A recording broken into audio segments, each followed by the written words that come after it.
Welcome back, fellow armchair generals. This is Gamer1745, and we're playing Kaiserreich on the Hearts of Iron 4 engine. I do sort of think of this as its own game.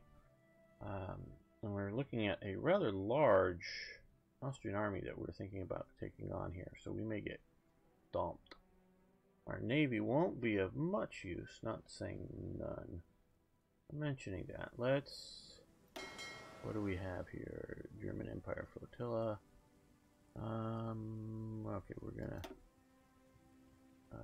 create and ball submarine. We don't want submarines with this flotilla. Left. Okay. Aircraft carriers. That's good. So let's come down to our friendly little base down here.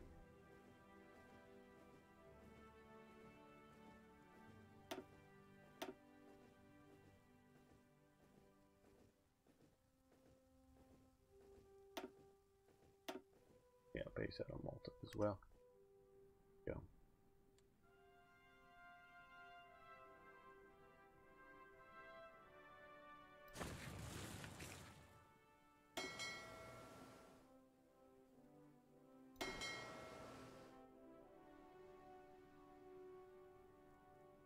Don't know if there'll be any use.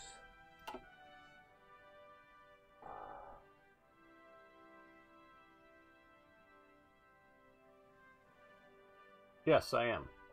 I live in California.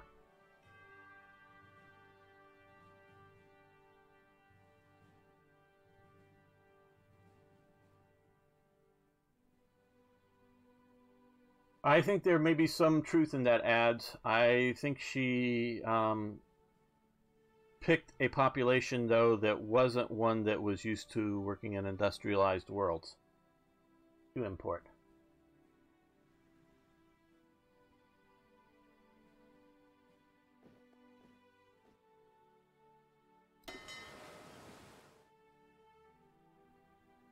Okay, search and destroy the Adriatic, and yes, oh, you're going to improved anti-aircraft guns.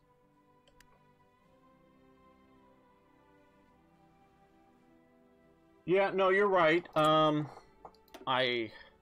There's all kinds of national policies that nations can make.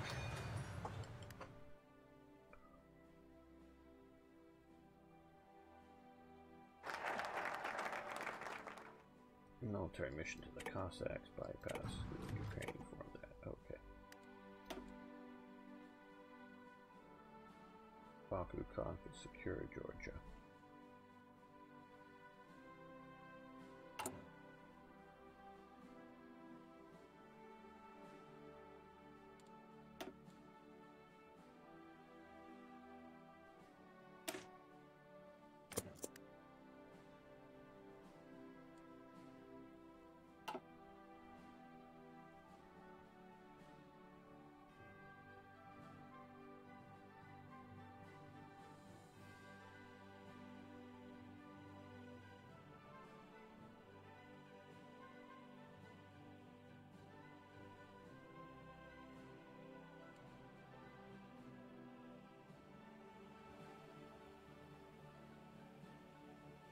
Well, at least here in California, biological realities have little to do with the way people view the world. And we can, debate, in my opinion, quite legitimately, what are biological realities. Wow, ships are traveling through each other here. How interesting. But here in California, they want to pretend there are no. Look at there's a destroyer or something, or cruiser bobbing up and down through the middle of this carrier. You can see that the guns being exposed and not. I think they need to not. I don't think it's. I think it's. I have less of a problem with big ships on the map because they were big things. There's not giant people, but ships are big. Obviously, they're not to scale. I'm fine with not to scale. but, and we could say that about the man, but it's just a man, it's not a division. And I'm sort of fine with the aircraft because they're flying above the map, but it's looking sort of odd.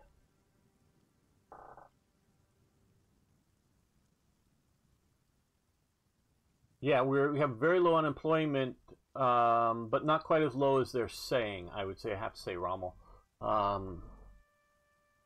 because a lot of particularly men has left the workforce, and they've not tried to come back. I don't think much yet.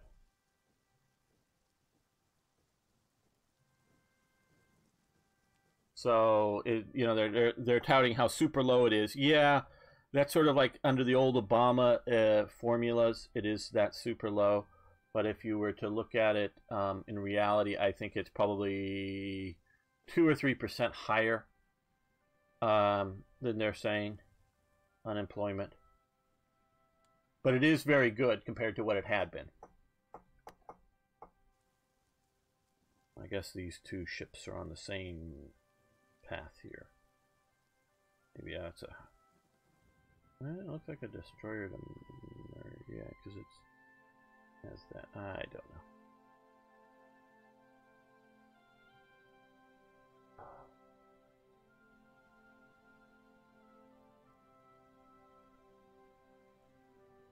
You're absolutely right, IKB. And this is one thing I've talked about before. I don't judge large groups of people, that they're different than individuals, large groups of people, but based on race. But I do judge large groups of people based on culture. So it's not the skin color or other sort of visual things that I think make the main primary differences between, again, large groups of people. I think it is culture. I don't think the racial differences between Italians and Swedes mean much. They mean a bit, you know, you move a bunch of Swedes and you have them out in the sun all day long in Italy, they're going to get sunburned a lot more.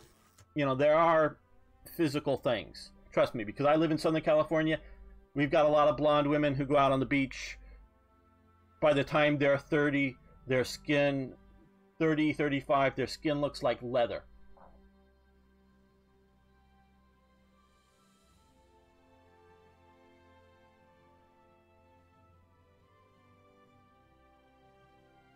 Ads, I don't think the bot like your Niger. I think yeah.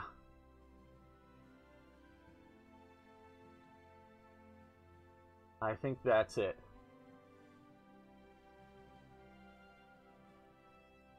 So, interesting. It's interesting what these bots want to do. Earlier we did have somebody who said something that really should have been denied, but other times,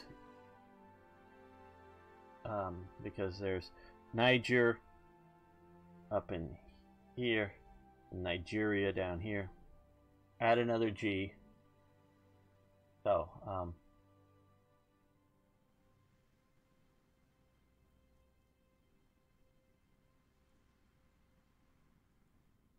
and so, yeah, so large groups of people, it's a cultural thing. So they imported people who have dramatically different cultures. I've had chances to get to know people from this part of the world that were Arabs, but most of them, the ones that I've got to know are Christian Arabs. And they're not like Christians in Europe. That's not a bad thing or a good thing. It's just they're influenced by the people here. But they are dealing with, and I've heard over the times, their literal neighbors, you know, and the houses next to them. The way that these other people deal with things culturally. It's so these are, again, people with the exact same racial backgrounds. That just being a Christian in the Arab world is different than being a Muslim in the Arab world, and their views and how they view things, it can be remarkably different.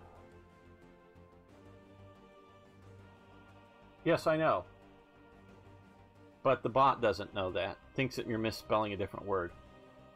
Okay, secure Georgia. National focus is complete. Let's go for the Balkan Conference. While we're waiting for April 46.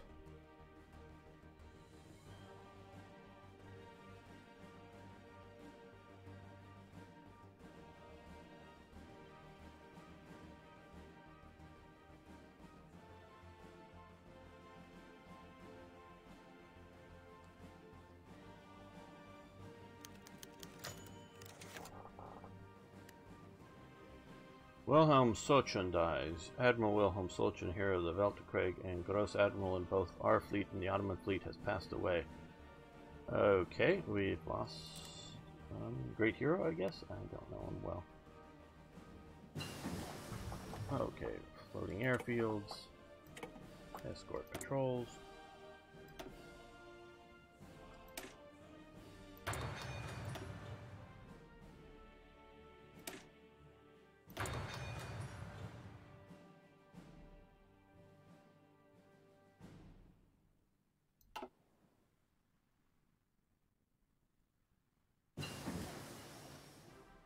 Naval strike torpedo tactics, good.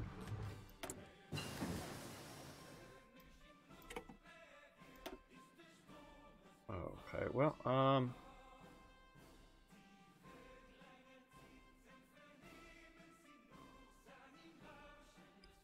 see, one thing and I know many of you have watched things, what I don't like about the whole Hearts of Iron, and I know this comes from sort of the games industry, their sort of progressive view on this kind of stuff. I really don't like that they do this, in that, oh, you start out with 20mm flat guns, then you go to, you know, quad 20mm flat guns, and then you come to the Flak 41, the heavy, super powerful 88mm flat guns.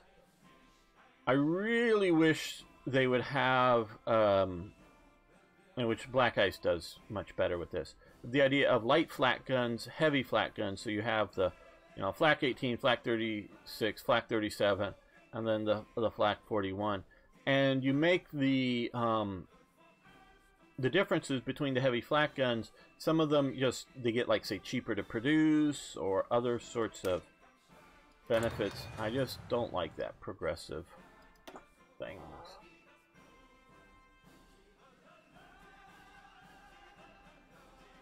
Hello, Magic Cowl. 1, 2, 3. Good to see you.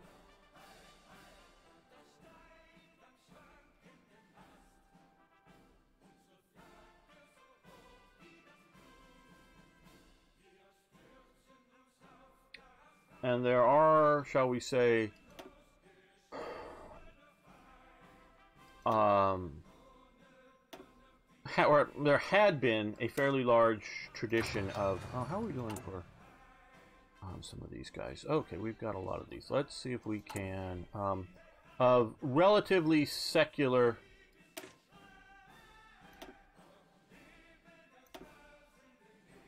Arabs. They're being pushed out now.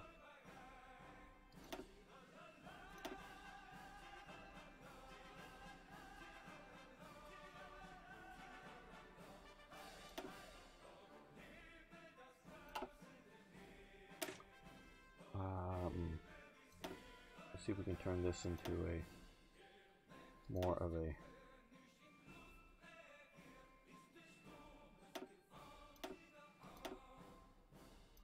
Panzer Grenadier type unit.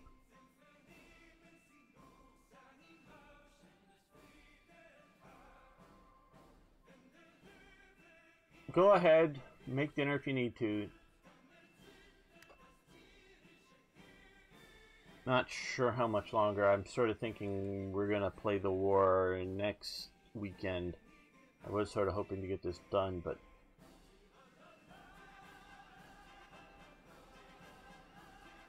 and it's always good chatting with any of you, all of you. I really love the international community that's growing up here, because I like adds different views than I have, you know, and I'm glad he puts up with my disagreeing with him on maybe important issues with him. because I do like to hear people who don't have just my exact views on everything.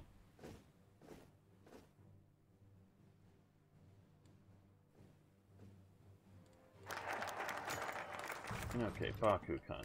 Protect me, let's hope. Okay. Okay, Baku Conference has officially begun. The diplomats from both countries being ready. The diplomats from Azerbaijan are waiting to hear what our terms will be. Ask for fixed amounts of oil each year. Ask for direct control of the oil fields. I think that will be... I didn't want to push too hard because I'm trying to have Azerbaijan and these countries to be relatively aligned with us.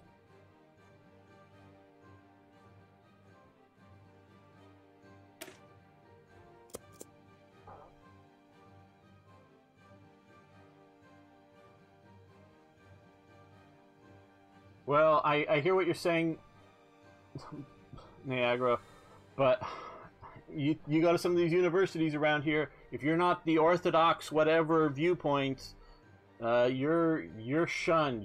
They won't even talk to you.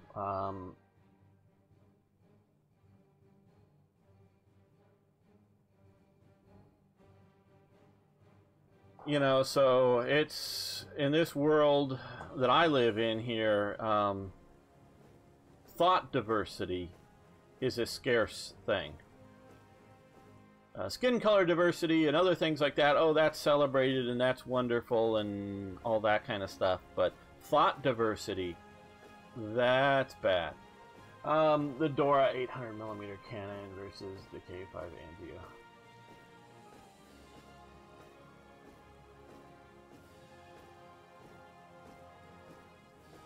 Where am I from? I'm from California. Live in a beach city, you know. One of the cities with the beach in the title of it. Don't need to get too specific. Well, and to a point, you know, it's not just talking, but it's having a congenial conversation and sharing, and maybe often conflicting viewpoints.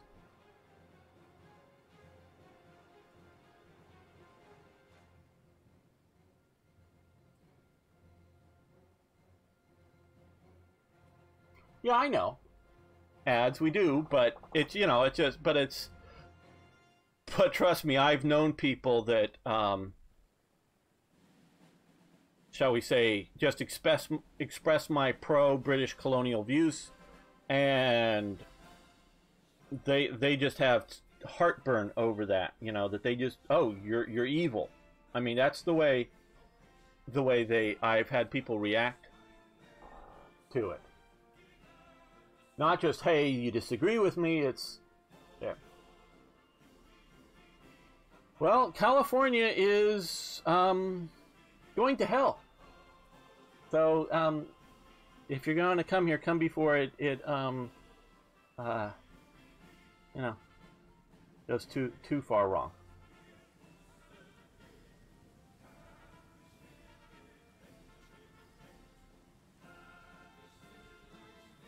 Well, the 800mm flat gun sounds like, oh, what's, Voyage to the Moon? What's the name of the movie? One of the first movies ever, literally, where they shoot the gun, make a big powerful cannon, they shoot the gun to the moon with a person in the projectile. And that's where we get the countdown from. That silent movie is the first recorded, and it was just done on, you know, screens with words. It wasn't sound recording, but the first recorded idea of a countdown of, like, you know, 10, 9, 8, 7, you know, getting ready to launch. And that's where we get the countdown from that movie.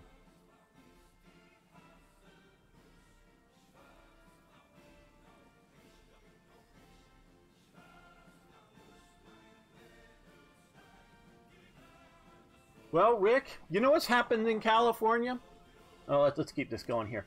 California, we no longer have a primary just for the Republicans and just for the Democrats.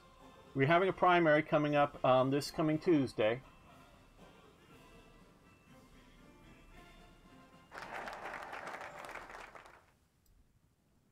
And so we have Democrats, Republicans, Green Party, no party affiliations are all in the same primary, and whoever gets the top two sets of votes will go on to the general election.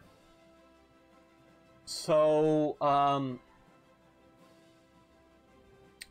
in some cases, like running for senator, I think it is, there's 2 pages of people running for it. So if it just happens that, say, 2 Republicans, because in many of the races there's only 2 Republicans for a state assembly or for a congressman or whatever, there's just 2 Republicans. If the 2 Republicans happen to get the most votes of any 2 people, so let's say 70% of the people vote for Democrats, but only 30% vote for Republicans, but those Republicans each get, say, 15% of the vote, and everybody else gets below 15% of the vote. You know, they only get 10% maximum. When it comes to the general election, there will only be the choice of the 2 Republicans. So the Democrats have sort of screwed themselves in this state. So we may see a bunch more Republicans. Where are you from, Magic Cowl? Cowl?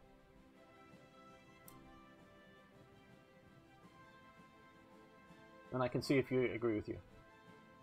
Oh, Serbia. Don't know enough about Serbia to know about your president. Sorry.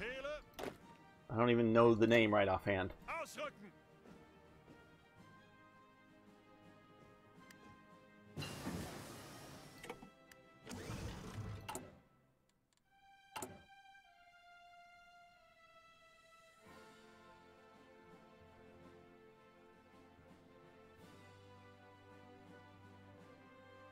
Okay. We're going to do improve our mechanized forces.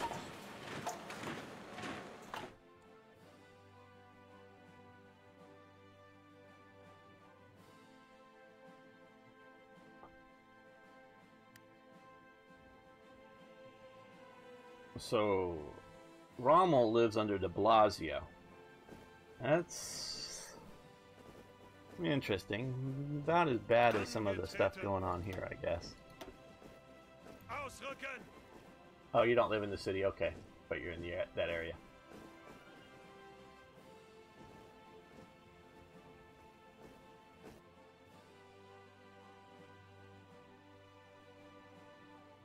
Okay, let's see. We have...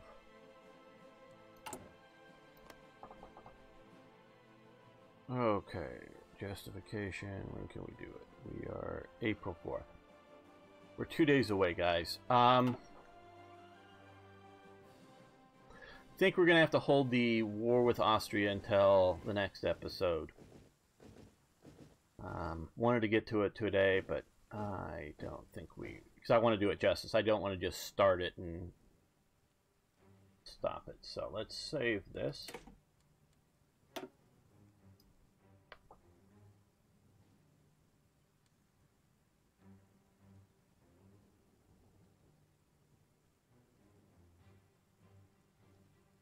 The Democrats pushed it through in our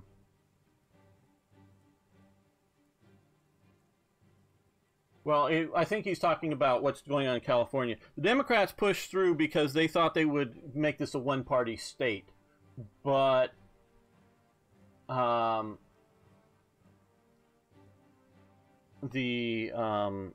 Democrats sort of screwed up on that. It was in California. We have the ability to have a direct democracy in an initiative in which, if you get enough signatures on a law, then it goes to a popular vote. So things that sound good get voted on directly by the people instead of the legislatures. who have more time to think and reason and know what's going on. So we get a lot of stupid stuff put through our legislature, or through our population through popular ballot initiatives here in California. Sometimes it's a good thing. It really helped us out with what we call Prop 10, in that they can't raise our property taxes on us, on our private property, until it's sold. So they can't decide to just, oh, well, you bought your house 30 years ago, it was worth whatever then, now it's worth $1 million because it's California and the property, we're going to raise your property tax on you. Can't do that. But the new person who buys it like for $1 million, they can raise it when the new person comes into that house or whatever. So there are some good things with it, but it can also do crazy things. Yeah, Rick and I agree on the firearms issues, I think, almost entirely. As some of you were here before, I was talking about Switzerland, and the popular ownership of firearms in Switzerland is very high, higher than in America, maybe even higher than in Texas. Oh yes, I've heard of the Yugoslavian wars.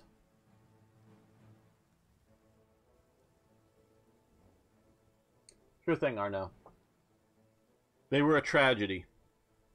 During the Yugoslavian wars were going on, I was visiting Scotland with a friend of mine there, or visiting a friend of mine. She was there, and I wanted to talk to her about the Yugoslavian wars, but she just couldn't really talk to me about it at the time, because she had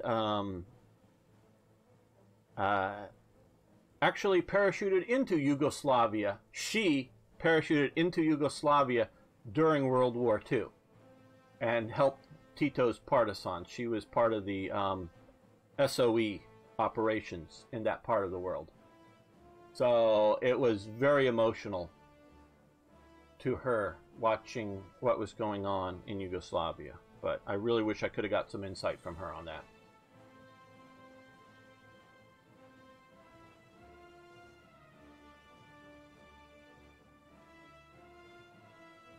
Yeah, she later, her husband was also later, I don't think ambassador to Yugoslavia, but fairly high up in the British diplomatic services in Yugoslavia.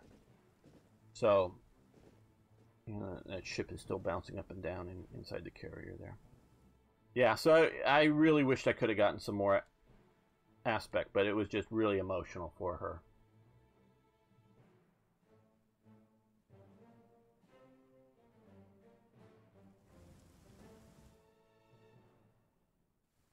So yeah. Okay, guys, it's been...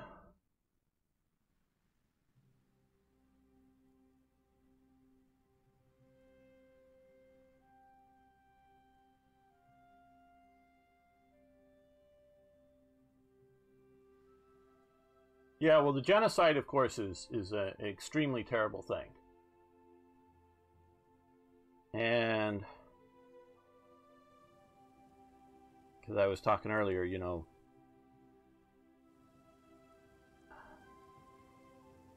trying to think what I should say or how I should say it, because it could come out very wrong. I understand people's desire for a ethnic community. I understand people's desire to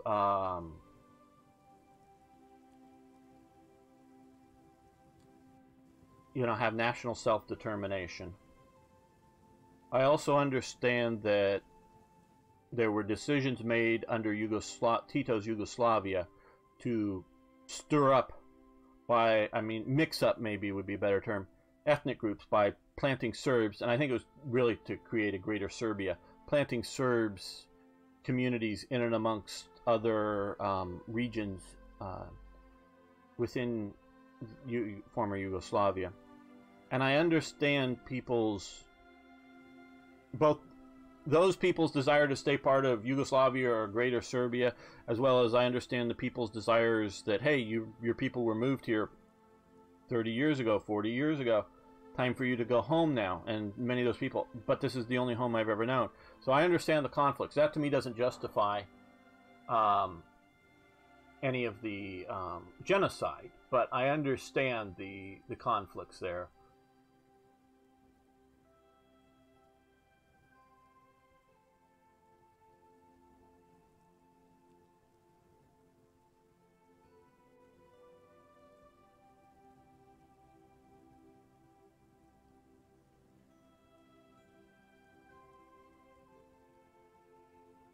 Oh, you like diversity, Nagaro.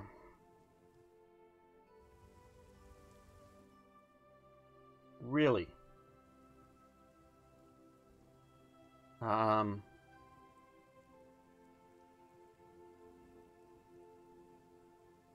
live in a very, very, truly diverse society, and I grew up in it. And I really like California.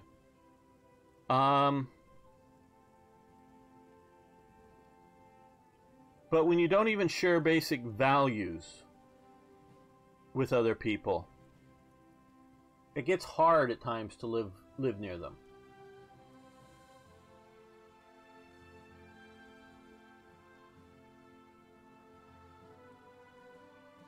And well, and you can, and learning.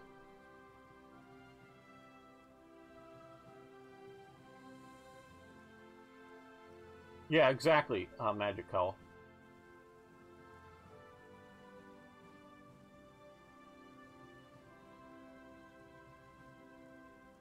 And so, you know,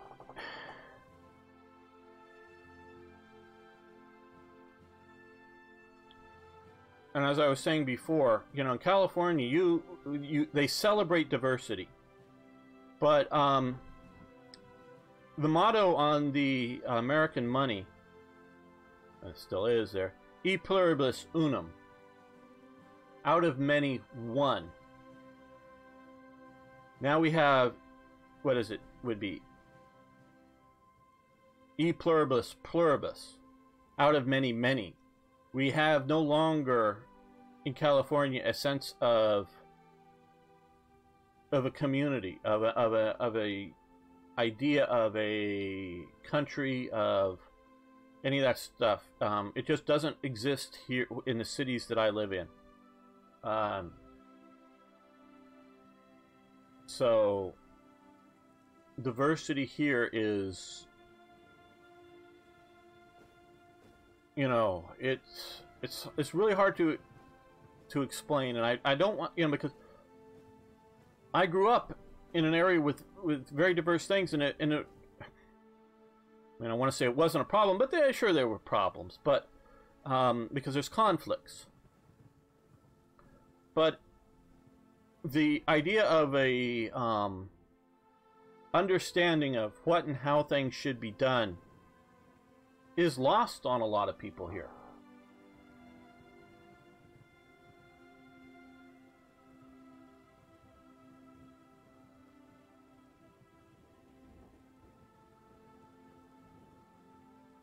Oh yeah, no, the Croatians had done a genocide under the Nazis. Very much so. So I am saying no. In the Yugoslavian situation, no group is without blame. Even whether I may have certain sympathies more with anti-communist factions than with communist factions, but no group is without blame. Yeah.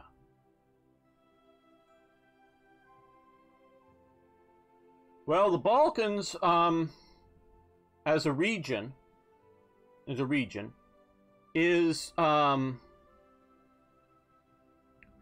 responsible for about the most bloodshed, I think, and we could argue, we could debate. For the most bloodshed, is responsible for the most bloodshed of humanity, because they caused World War I, which caused World War II, which set up the Cold War. The Balkans are responsible for all of that, and it's you know, The troubles of the Balkans have caused the troubles of the world for the last 100 years. The collapsing of the Ottoman Empire and how to deal with that has caused a lot.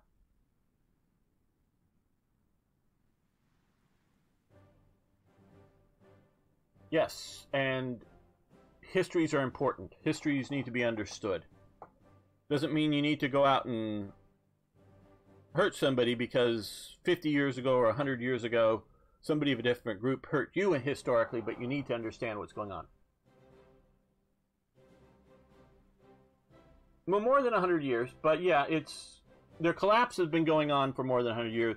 But what's really caused the great conflicts is 1914, World War I, and so it's just a little more than 100 years then that it spread outside of the Balkans. Where before it was contained, you can maybe look at the Crimea, Russia pushing in with the Crimean War, but that was still mostly contained in the region. Where, and you can look at the Napoleonic Wars that did leak into the region, but it really wasn't caused by that.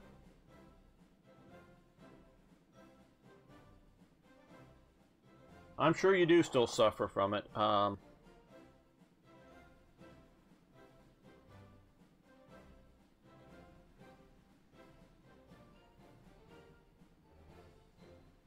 Well, I don't know why you would exempt Macedonia from that, but because Greece is even suffering from all of what's been going on, I would say.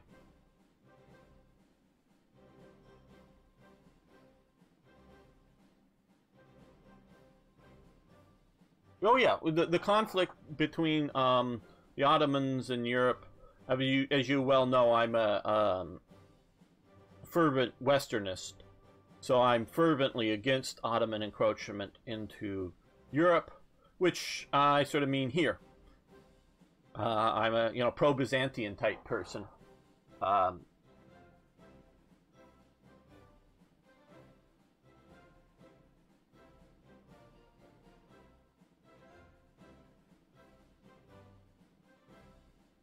Okay, you're talking about no war on Macedonian soil. Yeah.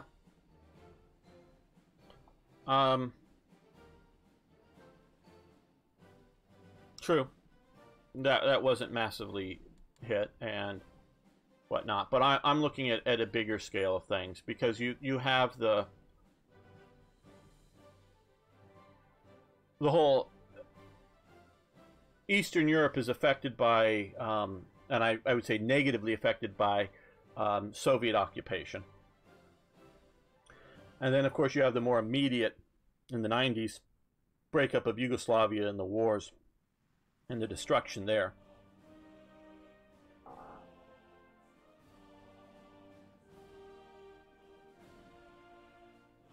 I haven't played Victoria. I own it. I haven't played it. Victoria 2. I'm sure. Well,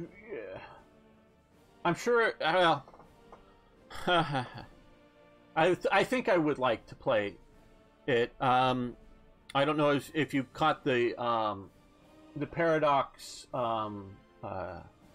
convention that was just here, the stream, as the rumors coming out of it that they're working on Victoria 3 and Victoria 4. I don't know. Meaning that there's two people that have led. One previously had led the EU franchise, and another guy who I forget what franchise he had led. That they're both now working on undisclosed games. And first, it's the first guy when they announced that he's working on undisclosed. Oh, it's Victoria 3, and then another guy. Oh, I'm working on an undisclosed. Oh, that must be Victoria 4. So they're working on stuff. I'm sure it's coming. I have no inside information on it.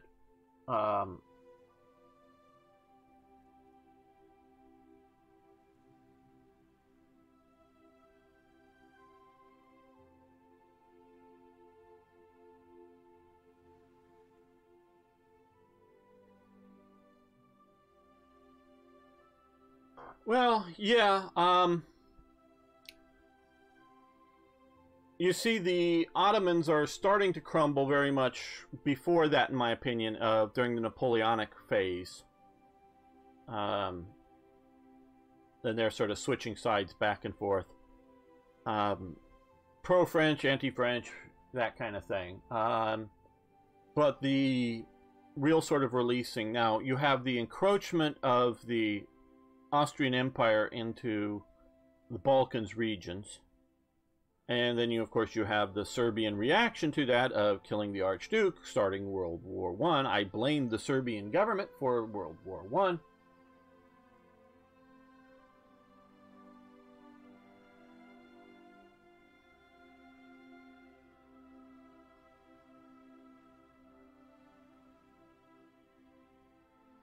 Now, so you have that sort of Austrian, Ottoman, and then local nationalities wishing to emerge in their own countries. Conflicts going on in that whole thing. And you're right, it is sort of that time period which...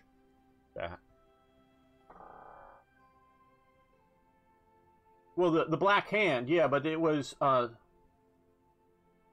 Oh, the Black Hand was... You can go look up the Wikipedia page right now. It was set up by Serbian army officers.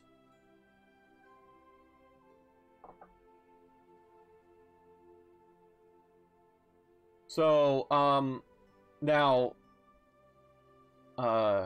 Giuseppe Principe and his crew that was sent into Sarajevo, they may not have been, and I don't think they were Serbian army officers. I think they were local Serbian radicals. But it was a covert operation of the Kingdom of Serbia. Good talking to you with you, Magic Cowl. Hope to see you around sometime.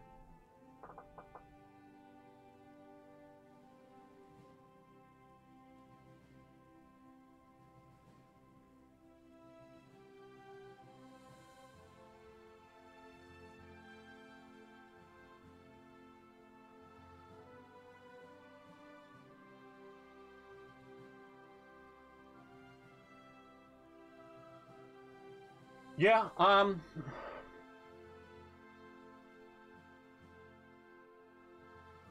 the Habsburgs are internationalists at their heart. They are anti-nationalists at their heart. Thanks for following the channel. Do appreciate that. They have been since they started up their rise. Very distantly, I don't want to make any big deal out of this. I did have a little bit of dealings with Otto of Habsburg towards the later part of his life. I mean, just sort of a couple little letters back and forth. It wasn't anything significant. But he was very much of a Europeanist. Not, you know, very, very pro-EU, wanting a unified European government. And this is, you know, we were talking earlier about the EU. If you want a federal system for Europe, some or all of it, fine. Set it up and make it clear that it's the United States or whatever you want to call it of Europe, you know, and set up a mechanism in which, it's much better. You know, it's not the government's being represented in the EU, but the people of the nations being represented within the EU government, kind of thing, if you will. So, but the Habsburgs were very much of an internationalist. They were not overly dictatorial or wanting, you know, strongly centralized empires ever. And this is, you know, and they look at it as, you know, you can look back at the Habsburgs and their rules of when they ruled in Spain and colonial America, that it's always been their sort of viewpoint. And I think had the Crown Prince lived, he could have modernized Austria-Hungary.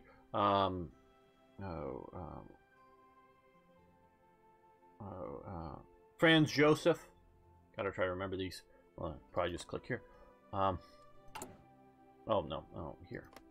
Oh, this is not Franz Joseph. The guy with the...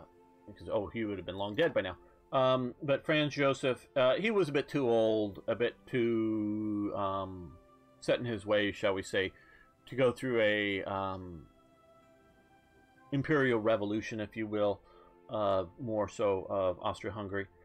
But it is something that they would have supported. And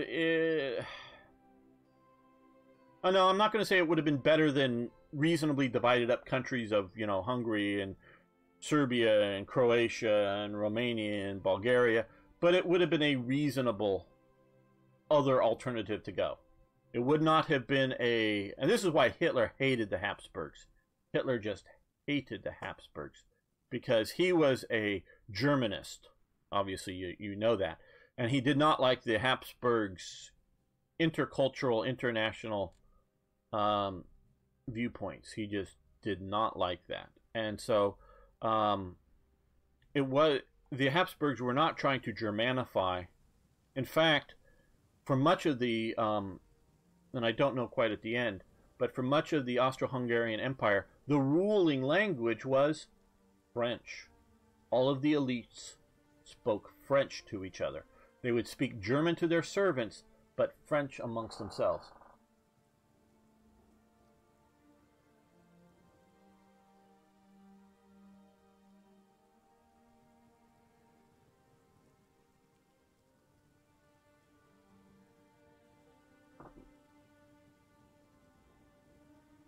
Well, yeah, but you got to remember, Rick,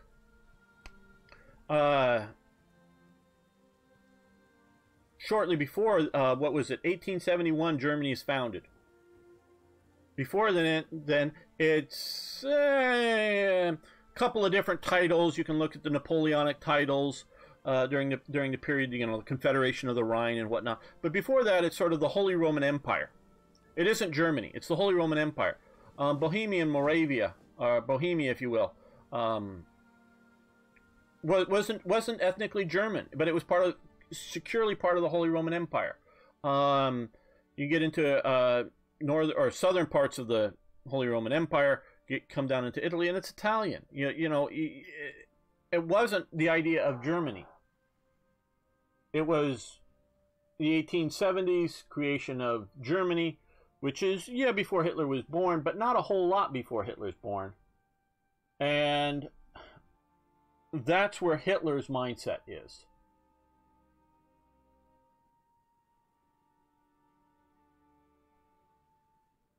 Don't quite understand that, Rommel. So, you know, Hitler, and you can look at my recent talks starting in this last German Hearts of Iron 3 series that I explore Hitler's view of area sophistry and other esoteric racial views that Hitler had. Yes, Margaret Sanger. She has her views and her reasons for having it. The whole women's birth control movement is really population control. And then she has her own racial views.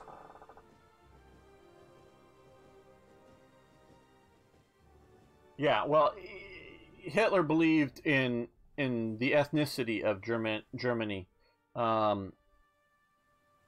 He was born in Austria-Hungary.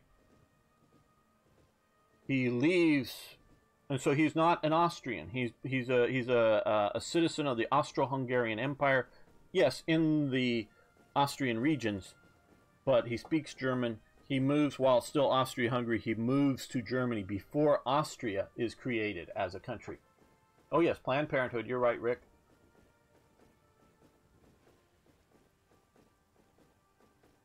Oh, okay. Sometimes jokes don't work well, Rommel.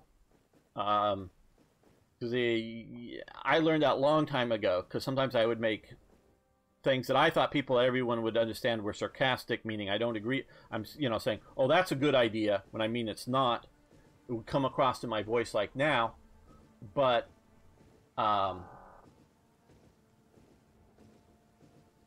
it doesn't come across in typing, really.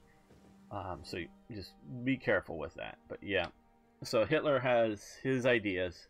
And that's why he hates Austria-Hungary. He hates the Habsburgs, because they are very much internationalists. Which, the Spanish didn't, I don't know in great detail, but they weren't always terribly thrilled with their Austro-Hungarian rulers either, because they were so much looking out for their greater empire than they were for the Spanish parts of it.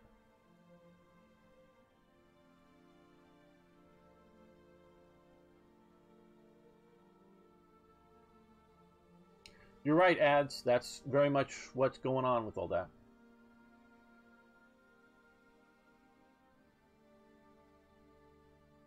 No problem. So, and especially when you're dealing with a sensitive topic like that.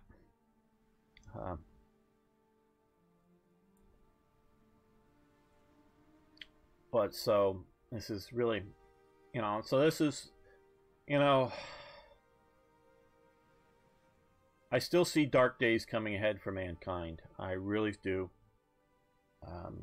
I don't think they've learned the lessons of the last 100 years.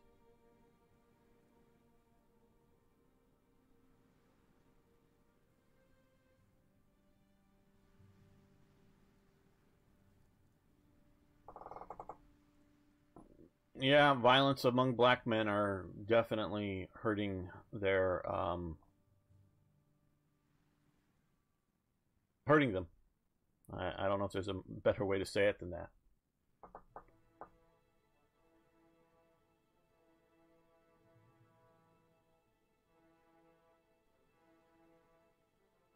So yeah,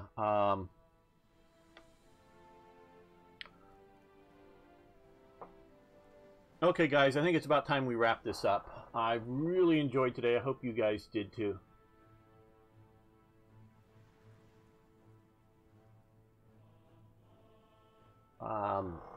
And this time, though, let's get to Django's comment. It's sort of Russia playing Germany's role this time of aggressively pushing against weaker nations. As we saw just what happened recently in Ukraine.